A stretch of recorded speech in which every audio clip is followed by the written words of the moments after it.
नमस्कार. मालिकेचा आजचा भाग खूपच जबरदस्त असा आहे. अर्जुनने कोर्टात जो धमाका केलेला आहे आणि पहिला माफीचा साक्षीदार तिथे उभा केलेला आहे आणि तो म्हणजेच इकडे सरंजामे. सरंजामे यांना माफीचा साक्षीदार बनवलेला आहे आणि आजपर्यंत सरंजामेंनी ते रिपोर्ट बाहेर का आणले नव्हते, हे सगळं का घडलेलं होतं, या सगळ्या गोष्टींची उत्तरं कोर्टामध्ये दिलेली आहेत. आणि स्वतः दामिनीच्या तोंडून साक्षी त्या ठिकाणी होती, झटापटीत सामील झाली होती, हे सगळं वदवून घेतलेलं आहे. पण त्याहीपेक्षा मोठा धमाका झालेला आहे तो म्हणजे महिपतने अर्जुनला आणि त्याचबरोबर सरंजामेला धमकी देऊन खूप मोठी चूक केलेली आहे. कारण कोर्टाच्या समोर त्याने धमकी दिलेली आहे. याचाच अर्थ असा होतो की या सगळ्यामध्ये कुठेतरी पाणी मुरतंय. परंतु या सगळ्या गोष्टी जेव्हा चालू असतात तेव्हा प्रियाची मात्र वाट लागलेली आहे आणि प्रियाच्या बाबतीतली एक मोठी गोष्ट अर्जुनच्या हाती लागलेली आहे. त्यामुळं कोर्टात धमाका होणार आहे. असा साक्षीदार कोर्टामध्ये उभा राहणार आहे आणि मग इथे प्रिया आणि त्याचबरोबर साक्षी या दोघींचीही वाट लागणार आहे. तर आता शेवटचं हिअरिंग आहे आणि शेवटच्या हिअरिंगला पुन्हा साक्षी आता तिथे कोर्टामध्ये उभी आहे आणि साक्षीला प्रश्न विचारले जात आहेत की नक्की काय झालेलं होतं, या सगळ्या गोष्टी समोर सांगा. त्याचबरोबर ती म्हणते मी आधीही सांगितलेलं होतं आणि आजही सांगते की मला नाही माहिती मी तिथं का गेलेले होते, परंतु मला एक गोष्ट जाणवते ती म्हणजे माझ्या फोनचं लोकेशन आहे ते आश्रम का दाखवते हे मला कळत नाहीये. साक्षीने हा मुद्दा कोर्टाच्या समोर मांडलेला असतो आणि त्याचबरोबर कोर्टाला तिने आवर्जून ह्या गोष्टी सांगत असते. त्याचबरोबर आज कोर्टामध्ये सुभेदारांच्या घरून सर्वजण आलेले आहेत. नक्की आजचं हिअरिंग हे अर्जुनसाठी खूप खास असणार आहे. कसा धमाका होणार आहे ते आपल्याला पाहायला मिळणार आहे. परंतु त्याचबरोबर प्रियाची मात्र वाट लागणार आहे. प्रिया आता पुरती अडकली जाणार आहे. कारण प्रियाने जे काही आतापर्यंत घोळ घातलेले आहेत ते सगळे समोर येणार आहेत. हे कशा पद्धतीनं होणार आणि त्याचबरोबर सायली प्रियाला का खडसावते, त्यासाठी हा व्हिडिओ शेवटपर्यंत पहा. त्याचबरोबर चॅनलवरती नवीन असाल तर चॅनलला सबस्क्राईब करा, व्हिडिओला लाईक करा. तर इकडे सरंजामे यांना आता अर्जुनने विटनेस बॉक्समध्ये बोलवलेलं असतं आणि त्यांची चौकशी चालू असते. सरंजामे यांना विचारलं जातं की मग हे रिपोर्ट खरे कसे, तेव्हा सरंजामे सांगतात की हो, 2 वर्षापूर्वी ही केस झालेली होती आणि तेव्हा मी ते रिपोर्ट चुकीचे दिलेले होते. आता जे रिपोर्ट मी कोर्टाला सादर करत आहे ते खरे आहे. आणि मग अर्जुन म्हणतो की आता यावरून हे सिद्ध झालेलं आहे की मिस साक्षी शिकरे यांचे रिपोर्ट 2 वर्षापूर्वी बदलले गेलेले होते आणि आता इन्स्पेक्टर सरंजामे यांनी सर्वांच्या समोर आणलेलं आहे आणि ते म्हणजेच की ते रिपोर्ट बदलले गेलेले होते. तेव्हा जज साहेब हे मुद्दे ऐकतात आणि सायली जी आहे ती पाहत असते आणि मग सरंजामे हे जेव्हा सांगत आहेत मग हे तुम्ही का बदलले होते, कशासाठी, तर महिपत शिकरे यांनी मला पैसे दिलेले होते. ही गोष्ट जेव्हा कोर्टाच्या समोर येते तेव्हा मात्र साक्षीच्या पायाखालची जमीन सरकते. साक्षीला आता दिसू लागतं पुढचं मरण काय आहे हे साक्षीच्या समोर आलेलं असतं. साक्षीला जाणवत असतं की आपण पूर्णपणे अडकले जाणार आहोत याच्यामध्ये आणि मग तो सांगत असतो की हे काही पैशाचे बंडल्स आहेत जे मला महिपत शिकरे यांनी दिलेले आहेत. असं म्हणत सरंजामेने त्याच्या खिशातून पैशाचे बंडल्स काढलेले असतात आणि ते पैसे इकडे दिलेले असतात.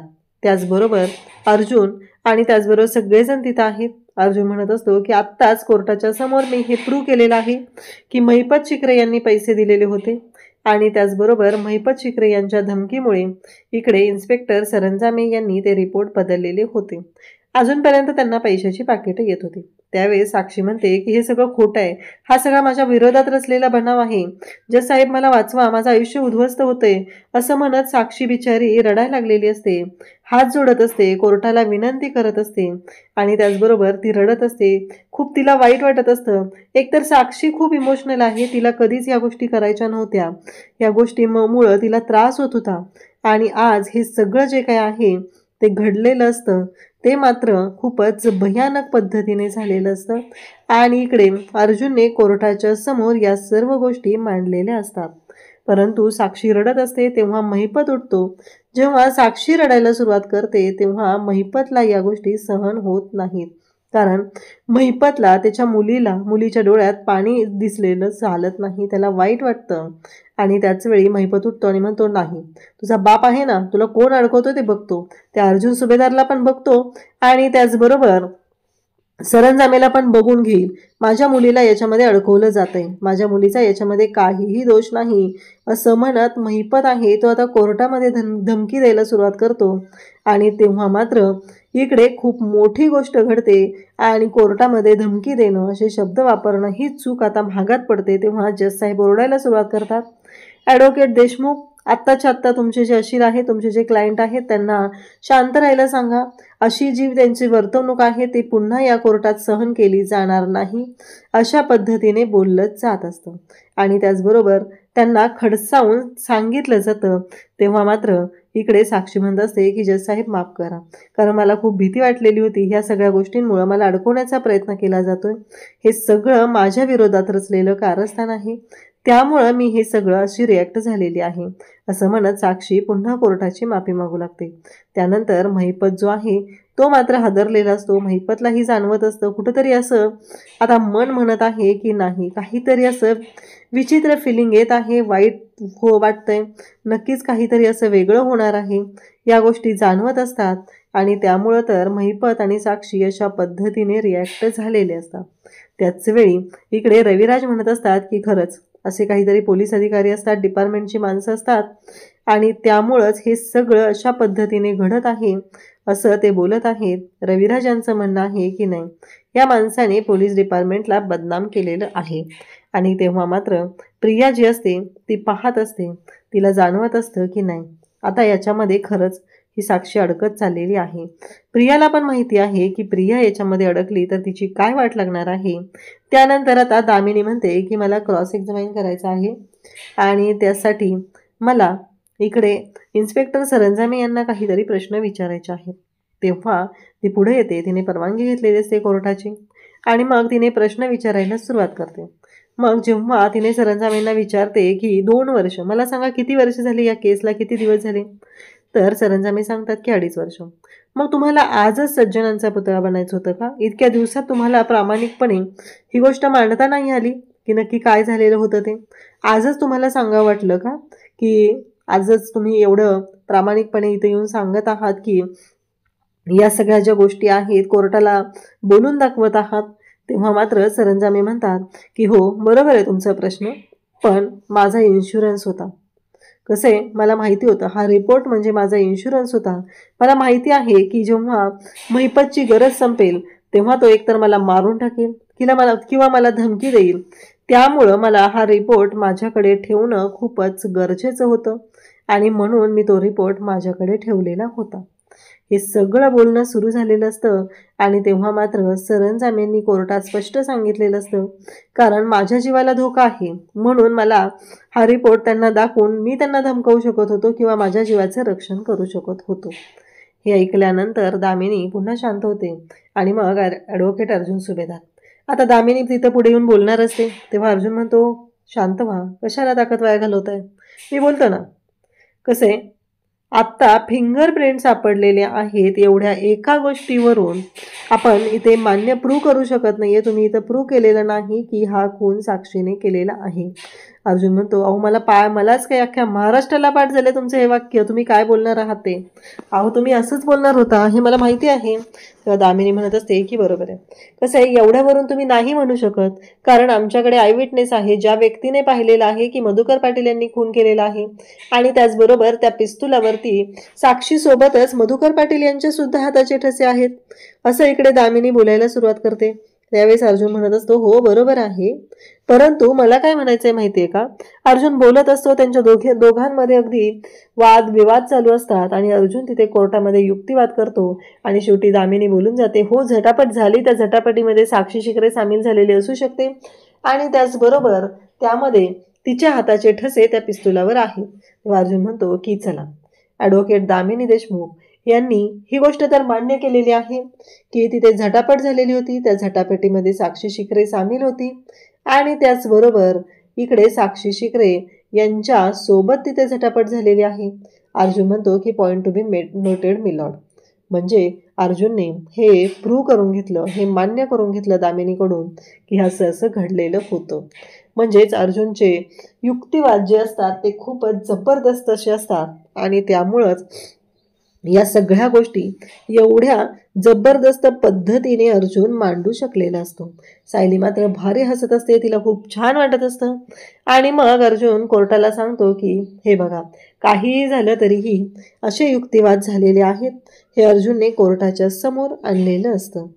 त्यानंतर आता जज साहेब तिथे निकाल देतात आणि त्याचबरोबर अर्जुनने त्यांना सांगितलेलं असतं की सरंजामे यांनी आत्ता कोर्टाला पुरावे दिलेले आहेत, त्या आधारे सरंजामे यांना माफीचा साक्षीदार त्यांनी घोषित करून आत्ता त्यांनी आपल्या म्हणजे केससाठी मदत केलेली आहे. म्हणजे ते रिटायर झालेले आहेत, याआधीही त्यांनी काम केलेलं आहे आणि आता रिटायर झालेले असताना सुद्धा या केसच्या कामामध्ये ते मदत करत आहेत, ही गोष्ट आता कोर्टाच्या समोर आणलेली असते. त्याचबरोबर अर्जुनने ह्या सगळ्या गोष्टी अगदी मुद्देसूद मांडलेल्या असतात आणि मग जजसाहेबांचा निकाल तिथं जाहीर होतो. आणि त्याचबरोबर या सगळ्या गोष्टी चालू झालेल्या असतात आणि मग तिथे अर्जुन जो आहे तो बोलत असतो. आणि त्यानंतर मात्र घडतं असं की अर्जुनने एक एक एक मुद्दा मांडत तिथे सगळ्या गोष्टी तिथे प्रूव्ह करत आणलेल्या असतात. म्हणजे साहेब सांगतात की अजूनही अर्जुन सुभेदार यांनी प्रूव्ह करू शकलेले नाही की तोच खून मधुकर पाटील यांनी केलेला नाही. त्यामुळं हे कोर्ट अर्जुन सुभेदार यांना शेवटची संधी देत आहे आणि लवकरात लवकर तसे पुरावे त्यांनी या कोर्टामध्ये सादर करावे. आता अर्जुनने हे सगळं तिथं मांडलेलं असतं तरीही जज साहेबांनी हे स्टेटमेंट दिलेलं असतं आणि त्याचबरोबर सरंजामे यांना माफीचा साक्षीदार म्हणून त्यांनी जाहीर केलेलं असतं. या सर्व गोष्टी अशा पद्धतीने चालू झालेल्या असतात. त्याचबरोबर दामिनी बनलेली ते बरोबर आहे, त्यांच्याकडे एक आय विटनेस आहे. आता आय विटनेस किती खरं आहे ते तर आपल्याला माहिती आहे, पण आता एकच गोष्ट अर्जुनला करावी लागणार आहे की त्या आय विटनेसलाच तिथे खोटं ठरवावं लागणार आहे. त्याशिवाय मधुकर पाटील हे सुटू शकत नाही, हे अर्जुनला सुद्धा माहिती आहे. आता कोर्टाचं पुढची कारवाई थांबलेली असते आणि पुढची तारीख मिळालेली असते. त्याचबरोबर दामिनी बाहेर येते, अर्जुन तिथे उभा असतो आणि दामिनी अर्जुनला येऊन म्हणते की मी तुझ्यापेक्षा मोठी आहे अर्जुन, म्हणून तुला एक सल्ला देत आहे. आणि सल्ला असा देते ती म्हणजे मला वाटतंय की तू या केसमधून माघार घ्यावी, अन्यथा तुझी नाचक्की होणार आहे जर तू ही केस हरला, आणि तू हरणारच आहे याबद्दल मला खात्री आहे. असं सगळं दामिनीचं बोलणं चाललेलं असतं. आणि तेव्हा मात्र दामिनीला खूपच आनंद झालेला असतो. तिला असं वाटत असतं की आपण जे काही करत आहोत ते अगदी बरोबर आहे आणि आज ॲडव्होकेट अर्जुन सुभेदार हे अडकणार आहे. तेव्हा अर्जुन म्हणतो की कसं आहे माहिती आहे का, हरण्याची भीती तुम्हाला आहे, मला नाही. कारण काहीही झालं तरीही मी हरणार नाहीये हे मला माहिती आहे आणि तुम्हाला हरण्याची भीती वाटते, म्हणून तर तुम्ही आत्ता कोर्टाच्या बाहेर असं स्टेटमेंट माझ्यासमोर करत आहात. असं जेव्हा हे सगळं जेव्हा घडत असतं आणि त्याच वेळी इकडे अर्जुन दामिनीला सांगत असतो की तुम्हाला हरण्याची भीती वाटत आहे ना, तर तुमच्या पद्धतीने तुम्ही ह्या सगळ्या गोष्टी इथे क्लिअर केल्या पाहिजेत. हे सगळं बोलणं अशा पद्धतीने सुरू झालेलं असतं. त्यासोबतच इकडे अर्जुन जो आहे तो तिला बोलत असतो आणि दामिनी तिथून निघून जाते. अर्जुनलाही माहिती आहे की आता शेवटचं हिअरिंग आहे, या शेवटच्या हिअरिंगला सर्व गोष्टी अगदी व्यवस्थित पद्धतीने झाल्या पाहिजेत आणि त्याचबरोबर या सगळ्या गोष्टी ह्या नीट झाल्या तरच सगळं क्लिअर होणार आहे. तेव्हा मात्र इकडे आता दामिनीला महिपत बोलत असतो, म्हणजे दामिनी मॅडम तुम्हाला सुद्धा भीती वाटते का, नक्की काय होणार आहे याची. तेव्हा दामिनी म्हणते कसं आहे, जसं आपण जिंकणार आहोत तसेच आपले हरण्याचे सुद्धा चान्सेस आहेत, ही गोष्ट आपल्याला स्वीकारावी लागणारच आहे. कारण जसं आपल्याला जिंकायचं वाटत आहे तसंच आपण हारूही शकतो. एक गोष्ट लक्षात ठेवा शिक्रे, तो अर्जुन सुभेदार आहे, तो एका रात्रीत काहीही करू शकतो, ही गोष्ट मात्र आपल्याला मान्य करावीच लागणार आहे.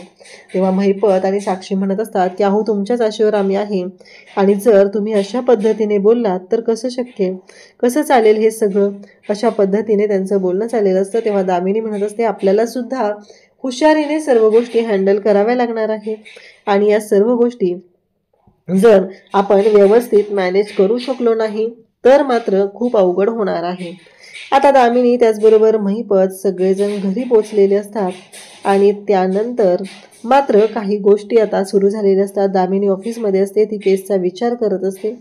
काहीही झालं तरीही ही केस दामिनीसाठी सुद्धा तेवढीच महत्त्वाची असते आणि दामिनीची सुद्धा तिथे वाट लागलेली असते. अर्जुनने असं काही तिथं गोष्ट केलेली असते ज्याच्यामुळं हे सगळं तिथे कोर्टाच्या समोर आता तिथे दामिनीला मान्य करावं लागलेलं असतं. अर्जुनच्या युक्तिवादामुळे हे सगळं घडलेलं असतं. त्याचबरोबर इकडे सायली अर्जुन हे दोघंही आता त्यांनाही झोप लागत नसते. त्याचबरोबर त्यांच्याही डोक्यात असेच विचार सुरू झालेले असतात. आणि त्याचबरोबर इकडे प्रियाची मात्र वाट लागलेली असते.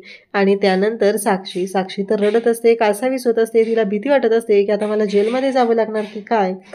साक्षी महिपतच्या मांडीवर डोकं ठेवून झोपलेली असते, पण तिला झोप काही येत नसते. म्हणजे प्रत्येकाचं टेन्शन प्रत्येकाला आहे. अर्जुनला मधुभावना निर्दोष सोडवायचा आहे, प्रियाने खोटी साक्ष दिलेली आहे म्हणून तिला झोप लागत नाही, आणि साक्षीला खरी गोष्ट माहिती आहे म्हणून तिला झोप लागत नाही. तर दामिनीसाठी ही केस हरणं म्हणजे तिचं करिअर उद्ध्वस्त होणार आहे. या गोष्टीने तिला झोप लागत नाही. सगळ्यांचे प्रॉब्लेम वेगवेगळे असले तरी सोल्युशन मात्र एकदाच निघणार आहे, हे मात्र तेवढंच खरं आहे. इकडे महिपत साक्षीला समजवत आहे, मांडीवर डोकं ठेवून तिला झोपी लावत आहे. दुसऱ्या दिवशी प्रिया हॉलमध्ये बसलेली असते. पूर्णाजी तिथे येते. पूर्णाजी प्रियाला म्हणत असते तन्वी लगेच उठते आणि बोलू लागते, मला माहिती आहे मलाच आता सगळी कामं सोडून तुझ्याबरोबर त्या गार्डनमध्ये फेऱ्या मारायला तुला घेऊन जायचं असेल. तुला दुसरं कोण माझ्याशिवाय भेटतच नाहीये ना. तसं म्हणते पूर्णाजी. आणि पूर्णाजी म्हणत असते की सर. आणि आता पूर्णाजीचा हात पकडते आणि असं दरादरा तिला ओढत घेऊन जात असते. पूर्णाजी म्हणत असते, अगं तन्वी सावकाश. पण प्रिया मात्र ऐकायला तयार नसते. तिनं पूर्णाजीला खेचतच घेऊन चाललेली असते. तिचं लक्ष मोबाईलमध्ये असतं. पूर्णाजीला चालता येत नाहीये, तिला त्रास होतो, या गोष्टींकडे सुद्धा तिचं लक्ष नसतं. तिला फक्त एवढंच माहिती आहे की हिला घेऊन जायचं, एकदाची हिच्या फेऱ्या मारायच्या आणि वापस घेऊन यायचं, एवढंच तिच्या डोक्यात चालू झालेलं असतं. तेवढ्याच समोरून विमल फुलं घेऊन येत असते. पूर्णाजीचा पाय प्रियाच्या ड्रेसच्या ओढणीमध्ये अडकलेला असतो. आणि तेव्हा मात्र इकडे अशा पद्धतीने सगळ्या गोष्टी घडत असतात. तेव्हा मात्र इकडे पूर्णाजीचा पाय अडकलेला असतो आणि पूर्णाजीला सावरत असते ती म्हणजे इकडे विमलने आता पूर्णाजीला सावरलेलं असतं. तरीही आता प्रिया जी आहे ती नाटकं करते, कारण पूर्णाजी जी आहे ती प्रियाला ओरडायला सुरुवात करत असते की तुला कळतंय का हे सगळं काय झालेलं आहे, तुझ्या लक्षात येत नाहीये का, असं म्हणत पूर्णाजी तिला ओरडत असते. तेव्हा ती म्हणते, विमल तुला कळत नाहीये तू काय केलेस ते, अगं पूर्णाजी पडली असते ना तुझ्यामुळं. तेव्हा लगेचच तिथे येते ती म्हणजे पूर्णाजी बोलत असते, पण पूर्णाजीला तन्वी बोलूच देत नाहीये. ती म्हणत असते, तू नको बोलूस पूर्णाजी, तुला नाही माहिती. सायलीवरून हे सगळं पाहत असते. सायलीनं पाहिलेलं असतं प्रियामुळे पूर्णाजी पडणार होती आणि इथं वाचवलेलं आहे ते म्हणजे इकडे विमलताईने. तरीही आणि मग पूर्णाजी लगेचच बोलायला, पूर्णाजीच्या समोर प्रिया बोलायला सुरुवात करते की अगं पूर्णाजी तुला माहिती आहे का, या घरातल्या नोकरांना ना तुम्ही सगळ्यांनी डोक्यावर चढवून ठेवलेलं आहे, त्यामुळे हे सगळं घडत आहे, तुला माहिती आहे का काय झालेलं आहे, असं म्हणत तिचा आरडाओरडा सुरू झालेला असतो. आणि तेव्हा मात्र इकडे या पद्धतीने गोष्टी घडत असतात. आणि मग पूर्णाजी म्हणत असते की ही बोलूच देत नाहीये मला मगापासून, मी तेच सांगण्याचा प्रयत्न करते, हिच्या पदरात माझा पाय अडकला. तेवढ्यात अर्जुन, त्याचबरोबर चैतन्य आणि इकडे प्रताप आणि कल्पना सगळे धावत आलेले असतात आणि त्यांच्या सगळ्यांच्या समोर हा गोंधळ सुरू झालेला असतो. आणि तेव्हा मात्र ते म्हणत असतात की काय झालं. पूर्णाजी लगेच सांगते की या तन्वीने मला पाडण्याचा प्रयत्न केला आणि तिने आळ मात्र इकडे घेत आहे ते म्हणजे या विमलवरती. तेव्हा प्रिया म्हणत असते, काय माझ्याबरोबर सगळे चालले, मला माहिती आहे तुम्ही सगळेजण मलाच ओरडणार आहात. हे त्यांचं बोलणं चालू झालेलं असतं आणि रागाने तंतन तिथून निघून जाते. तेव्हा चैतन्य मात्र म्हणत असतो, म्हणजे तन्वीने पाडण्याचा प्रयत्न केला आणि त्या गोष्टीचा आळ मात्र विमलताईवर टाकलेला आहे. हे बोलणं जेव्हा समोर येतं तेव्हा मात्र अर्जुन त्याचबरोबर सायली हे सगळेजण विचार करू लागतात. तेव्हा पूर्णाजीवरती हे सगळं घातक ठरलं असतं. तेव्हा तिथे लगेचच प्रताप बोलू लागतो की एक गोष्ट लक्षात ठेव कल्पना, या तन्वीचं वरचेवर वागणं बिघडत चाललेलं आहे, आपल्या सगळ्यांना या गोष्टीचा त्रास होत आहे आणि या सगळ्या गोष्टी अशा पद्धतीने चालू झालेल्या आहेत. तेव्हा कल्पना म्हणते की पण पूर्णाजींना काही झालं नाही ना, ते बरं झालं, असं तिचं बोलणं चालू झालेलं असतं. आणि तेव्हा मात्र सायली, अर्जुन आणि चैतन्य तिघही बोलू लागतात. तेव्हा सायली म्हणत असते की या प्रियाचा ना आधीपासूनचा स्वभाव मला माहिती आहे, तरीही तिने रोज काहीतरी कांड करते, तेव्हा मात्र मला ना कळायचंच बंद होतं. माझं ना डोकं चालायचं बंद होतं, रोज काहीतरी नवीन कारस्थान ही करत असते. तेव्हा चैतन्य म्हणतो, म्हणजे हिने काय केलं? विमलताईवर आळ घेतला ना? तेव्हा सायली म्हणते, हे नेहमीच आहे तिचं. अर्जुन म्हणतो, चैतन्य एक काम कर. अर्जुनने आता तिसरं चॉकलेट बाहेर काढलेलं आहे, म्हणजे प्रियाचा स्वभाव त्याला कळलेला आहे की प्रिया काय करू शकते. आणि मग अर्जुन चैतन्याला सांगतो की तिथं असलेल्या सगळ्या वस्तूंचे फिंगरप्रिंट रिपोर्ट मिळव आणि मी सांगितलेल्या लोकेशनला मला भेट. मी सांगतो तुला काय करायचं आहे ते. आणि मग अर्जुनने आता मोठा धमाका करायचं ठरवलेला आहे. आणि आता कोर्टाची शेवटची तारीख आहे आणि या कोर्टाच्या शेवटच्या तारखेला अर्जुन, सायली, त्याचबरोबर सुभेदार कुटुंब, अख्खं सुभेदार कुटुंब सुद्धा यावेळेस कोर्टामध्ये पोहोचलेलं आहे. आणि तेव्हा मात्र कोर्टाच्या बाहेर मीडियावाले आहेत. इतके दिवस झालं आपण सगळेजण ज्या निकालाची वाट पाहत आहोत त्या निकालाचा आज शेवटचा दिवस आहे आणि आज कोर्टामध्ये निकाल लागणार आहे असं म्हणत पत्रकार तिथे कोर्टाच्या बाहेर जमा झालेले आहेत. नक्की काय होणार आहे, कशा पद्धतीने ही केस चालू आहे, कशा पद्धतीने गोष्टी घडणार आहेत, हे सगळं बोलणं तिथं चालू झालेलं असतं. आता कोर्टामध्ये अर्जुन पुन्हा साक्षीला एक प्रश्न विचारतो. तो नेहमीचाच प्रश्न असतो की तुम्ही आश्रमात गेला होता का? तेव्हा साक्षी उत्तर देत असते की नाही, मी आधीही कोर्टाला सांगितलेलं आहे आणि मी आजही कोर्टाला सांगते की मी तिथे गेलेले नव्हते, कारण मला नाही माहिती तो मोबाईल तिथं कुठून आला, माझं लोकेशन ते का दाखवतं याच्याशी मला काहीही माहिती नाही, परंतु मी तिथं गेले नव्हते ही गोष्ट साक्षीने पुन्हा पुन्हा कोर्टामध्ये सांगितलेली आहे. अर्जुन मात्र पुन्हा तिला तोच प्रश्न विचारत आहे. अर्जुन आता नक्की काय करणार आहे? शेवटी ही केस अर्जुनच्या बाजूने कशी येणार आहे ते आपल्याला पुढे पाहायला मिळणार आहे. अशाच अपडेटसाठी चॅनलशी कनेक्ट राहा. थँक्यू.